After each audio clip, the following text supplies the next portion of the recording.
Kayo'y nanonood kay Raymond Sanse RSJ. Bayan siya na medyo malat ako, no? Ano ba? Ayun. So, ang ating for today's vlog, video, content, magkikwento tayo. Ibalik natin ang segment na alamat ni RSJ. Pero syempre, shout out muna sa lahat ng mga viewers, followers, sa lahat ng sumusuporta. Thank you. Salamat din sa mga nag-unfollow. Thank you. Yun lang, thank you.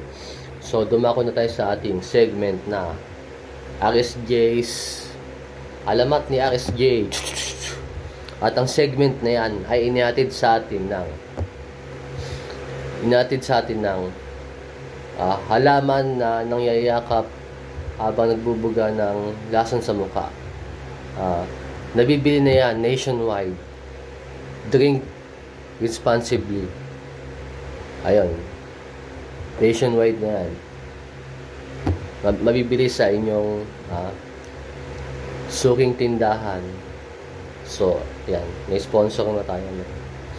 So, ang ating alamat ngayon ay alamat ng Stephen Curry. Alamat ng Stephen Curry, no? So, ito na ang kwento, no? So, nung unang panahon, merong isang matanda umiiyak.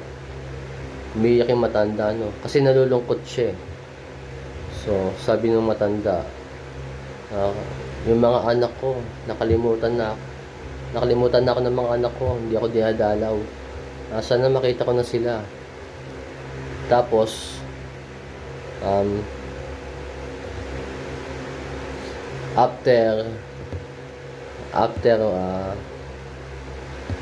2 days, pupunta na yung mga anak niya, no? Hello po, mami. Nandito na po kami mga anak mo. Nandito na po yung mga apo nyo.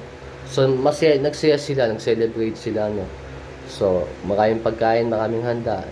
Tapos, after one week, namatay na nga yung matanda, no? Pero masaya siyang namatay, no? Kasi, nakasama niya na yung mga anak niya at yung apo niya. So, yun, nailibing na nga siya, no? Pero, wala yun kinalaman sa ating kwento. Wala yung kinalaman sa alamat ng Stephen Curry. So, ito yung tunay na kwento, no? Nung unang panahon, mayroong isang player, yung isang player, sinabi, Steph Curry, for 3, bang! At simula noon, nagkaroon na ng alamat ng Steph Curry.